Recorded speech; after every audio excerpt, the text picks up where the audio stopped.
Hello everyone, today we look at chapter 7. Under chapter 7 we are going to look at what are annotative objects and how to work with annotative scale. And I'm going to discuss about the textiles and the tables in AutoCAD. Now, what do you mean by annotative scales? Normally when you in old AutoCAD, when you want to type something, you want to type, say you have type, you have designed the part for the drawing, say for an example, you plan for the A2 sheet and you type your text and hatch and everything according to A2 sheet. But when you try to print it, sometimes you may reduce the scale, say A2 to A4, and try to print. So when you reduce your scales, your font sizes and the hatches, everything going to be scaled down. So sometimes your fonts may not be very clear to the reader. So to avoid those early days, what people did was, when they went to print shop, they manually changed the scales again and arrange the font sizes according to the sheet size. But that is a cumbersome thing that's going to take a lot of time, unnecessary time. So to avoid that, AutoCAD has introduced this annotative scale. So annotative scales will automatically adjust your font sizes and the hatches and the dimensions. All these things will work with the annotative scale. So it will automatically adjust according to your print scales. So you don't need to go and manually change the scales when it comes to printing. So that's the usefulness of annotative scales. So I'll show you how annotative scales works for text. So we will take an AutoCAD file and type a text and show you how it works. So I'll take a template.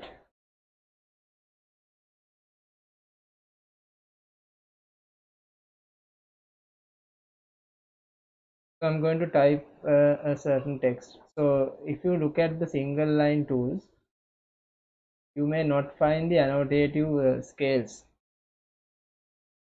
So for the single line tool, you will not find annotative scales popping up. If I just click on this, you can't see an annotative scale tool. But when it comes to the multiple lines for the textiles, we can easily figure out the annotative scale. So there's a button called annotative. So this is the text height. So if I increase the text size, say 0.5, and I'm going to type a word, say CAD, and you can exit. Now this is 0.5 size CAD word. So if you turn, now that annotative button is on here, normally this button is always on. So I have turned this on now, and now I can select the text and come here and change to another scale, say 1 to 4. So you can click this, and I didn't now this is not changing because I didn't turn on this button. So you have to turn this button on from this tool, the annotative. Now click here and you can see scale changes. Now very tiny. If you go to 1 to 1, you can see the scale changes. 1 to 8, 1 to 20, likewise 1 to 50, likewise. Now when you now when I move my cursor over the text, you can see the annotative symbol pop-ups. That means the user has given some as scales to this text. So if you click on this word, you can see all the scales I have given. So when it comes to printing, we can select the suitable scale and print this text. So that is the important thing about annotative scales. So make sure when you do the annotative scales, uh, multiple line text, after selecting the area, please turn this on and type your word. Otherwise, if you forget to do it earlier, like me, you can always come and turn this on and type your text. Say I'll type 0.5. This is my new word.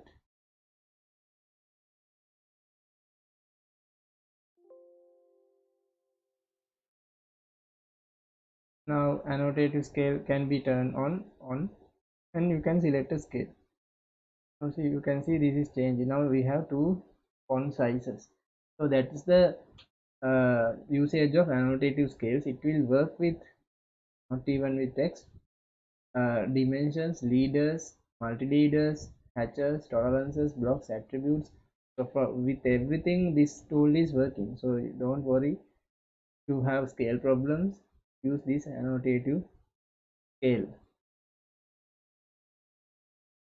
Now we look at how to create text styles. I'll take a AutoCAD template, ACAD. Now why we need the styles? Normally when it comes to a standard drawing or when you work in a company, they will have their own font sizes, text heights, different settings. So you cannot always go to these single line or multi-line tools and always adjust your parameter. So it's going to take time. So to avoid those things, we can create our own style. So the standard style I use when I show earlier, when I showed the theory earlier, I used the standard style. So standard style has some font shapes as Arial, regular, and width factor 1, oblique angle 0. So this was the setting used by me when I discussed the theory earlier. Now if you work in a company, so you may not use the same settings. So I can create my new style. Say I'll create a style called my style. Normally don't you edit this original settings. So when you want to create your own style, just create it and leave these original settings as it is. Otherwise, if you want original things back, you can't get it back. uh, we can change the font shapes. As you know, we can say we get to Times New Roman, and it can be bold, italic, likewise say bold. Then you can see a preview here, and it says now my text is not annotative. If you turn this on, you can see paper text height annotative. In the paper, what should be the text height, or in the model, what should be the text height. So if you make this, see, if you leave this as 0, you have the flexibility of adjusting when you type the text. But when you have, say, here 1 or 2, always the text height will be typed as 1. So I will show you what's the difference using an example. uh, Now upside down text, backward text, and width factor. So if you want this kind of uh, text can be obtained. Oblique angle is the italic font. So normally we need italic fonts when it comes to isometric drawing. So I will discuss isometric theory later. So when it comes to isometric drawings, this oblique angle is important. So we will keep this as 0 for the time being. Sorry, 30 for the time being. And now these are the settings I gave. So I have created my own style. Now this style should be the current style. Start my work. So now when you click here, now the my style is being selected. Now if I come here and use this any of these multi-line or single line, my style will going to use. Now I can give the starting point. You can see he's asking the text height. Because I kept text height as 0 in the style, Softia is asking me the height. Say I give say 0.5, angle is 0. So we can start typing now. So you see it's typed as a italic font in bold. So why this is coming like this? Due to the style. So if you just go and look at the properties,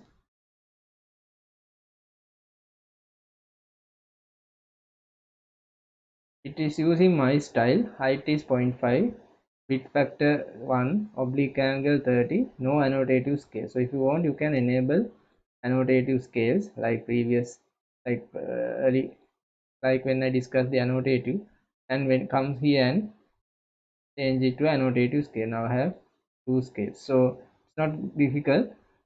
From these properties also I can look at the settings.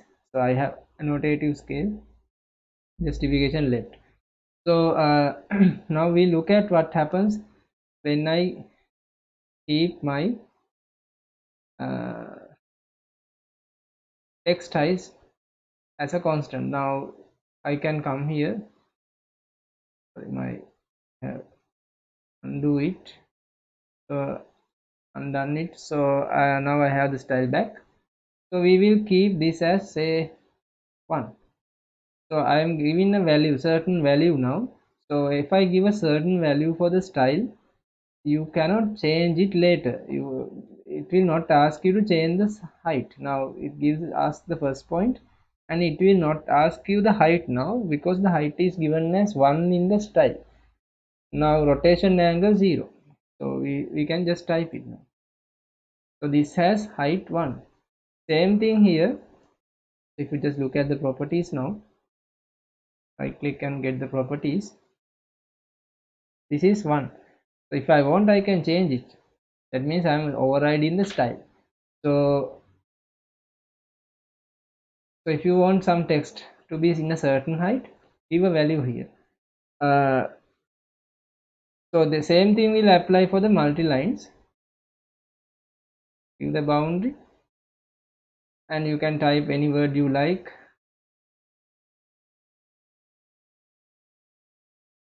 It gets the same height as the style.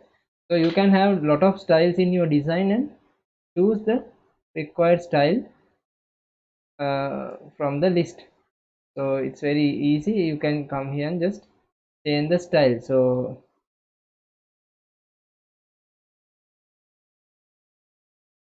you can do it and see. So that's the usefulness of textiles. So we will look at this oblique angle in detail when it comes to isometric drawings. So other things are, I think, pretty clear for you. So we will next look at the table tools in AutoCAD. So we will now look at how to create the tables. So table tool is available here. So when I click it, I'm getting a certain template. So I'm going to have a standard table, same as the textiles. We can also create a table style. So we can actually do some modifications and create a table style. So it's not a difficult thing to do. We'll look at it later if time permits. Now I'm going to start from a empty table. So the table template is given. The insertion point I'm going to specify by clicking a mouse, or else you can specify a window. Now I have 5 columns. Column width is given, 1 data row heights given. So if you don't need the headers, you can just make this data. So if you want only data, this can be done. So title, header and data. So if you press OK now, you get a certain table size. Now the ribbon changes again. Now if I want, I can type my column headings, say title. Then I have these columns, so cells like the Excel sheet. So if you want, you can insert the cells above, below like Excel. No problem with this. Cell below, delete the rows, insert left, insert right, delete columns. So everything is similar to Excel, and you can match the properties. You can align the text, and we can give some borders. So these things are quite obvious. So now I will type some data now. Say if I want to delete something, you can just select the entire area, and merging tools are there when you right click. So all these things are available like a normal Excel sheet. So if you can just use the box selection and select some cell areas, or this way also works. So no problem with that. Now this is also working, so you can see how it works. So if you want, you can just delete that area, delete the column. I'm going to delete some columns. Now we are going to type some data here. Say I will type some numbers, say 1, 2, 3, Now I want to add these numbers and write the answer here. So to add the numbers, you have these formula available, simple formulas available. Say I can get the summation.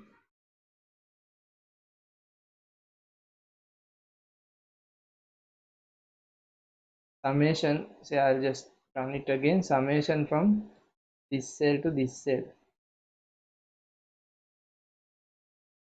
So you highlight the cells and it will show you the cell numbers. So this is the answer I am getting, 6. So you can do some small calculations like that, not like Excel, but you can do some small calculations. Double click on this, you can get the ribbon back. So this is about ribbon about the text, but if you want to get the ribbon about the table, just press the escape key, it will appear. And you have the cell lock-in also. If you want, you can lock this content. Then when you lock the content, there will be a padlock coming, so you cannot easily edit this now. Someone tries to edit it, it's avoided, but anyone can come here and unlock this thing. And data formats also can be changed. Now we look at how to link AutoCAD and Excel files. So it's not very user friendly to type everything in AutoCAD. So you can link Excel and AutoCAD. That may be very handy, and it will be fast. So I will open Excel and type some data and try to import to AutoCAD.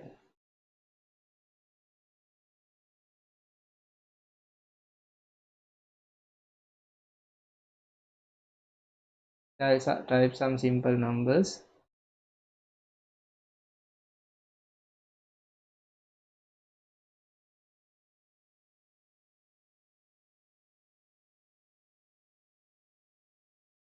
I'm going to save my Excel sheet.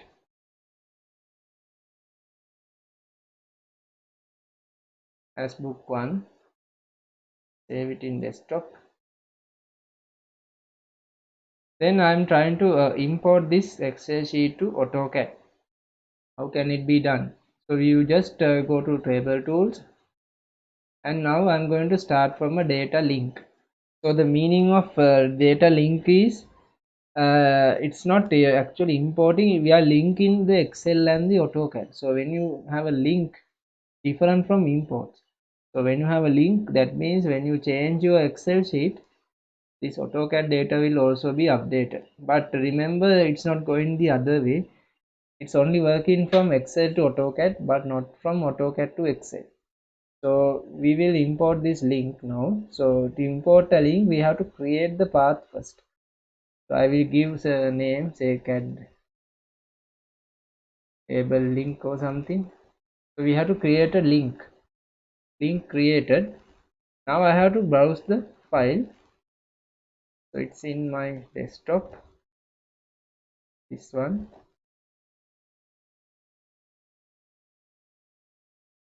I'm linking the entire sheet, so the preview appears now, and full path given. So okay.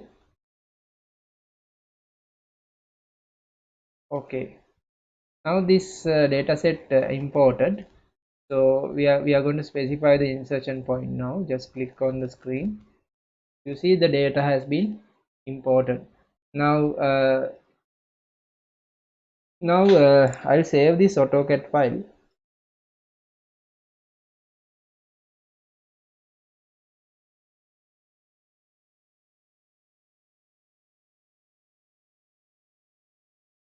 Now I will do some changes in my Excel. Now you see it's directly imported.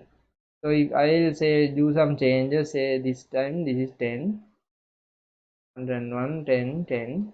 Likewise, I change my data set. I saved it. Now when it comes to AutoCAD, the change will not be reflected quickly. So if I refresh the drawing, simply you can just switch off the drawing and take it back. I want to take my drawing back. Table.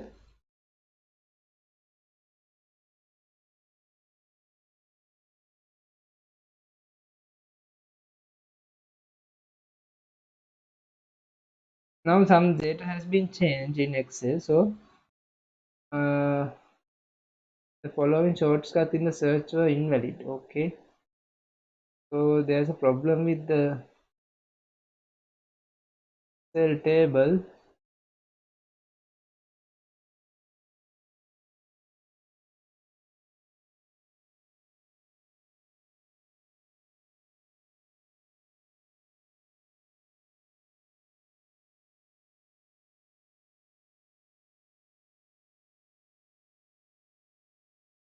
That problem coming because of my Excel version. So you have to have a license Excel version. So I have a problem with my Excel. So sorry for this. So I hope you understand what I'm saying. So this Excel is not this is expired. So that's why the link is not working accurately. So if you have a original Excel or active Excel, this problem will not come. So that's why there's a warning coming like that. But we will see now the link has changed, so we can update now. So the data has been updated. But when you change your AutoCAD file, say now there is a lock tool appearing, so it says there's a link. So you see the link appears. Now we can unlock this and change it to say 10. Now I did this cell change 10. Now if I save it,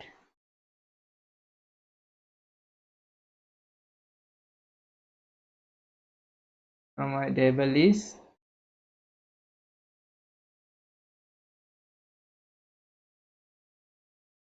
10 here. I'm showing you again 10. Now when I close this AutoCAD and check the Excel file, nothing has been changed. So if I just turn off it and turn it back, the data has not been changed. So you see it's going from Excel to AutoCAD only, not from AutoCAD to Excel. So this link doesn't happen in the reverse manner. So please remember that in table tools. So we can link Excel to AutoCAD but not AutoCAD to Excel. So that's about the table tool. So if you have any questions, you can always ask from us.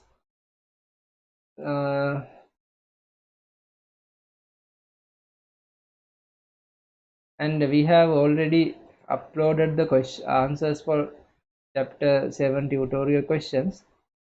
Also chapter 6 tutorial questions we have done. So this question you can try at home. This also I think it's easy, not a difficult question. We have uploaded the answer for these two questions. In chapter 6 I did this. These questions are answers have been uploaded. So this is a simple design. You can do it at home and see. If you have any questions, just talk to us. And so we are going to start dimensioning tools. So I'm going to couple 8, 9 and 10 three chapters together and start the dimensioning tools in the next video. So hope you understood the concepts. Thank you.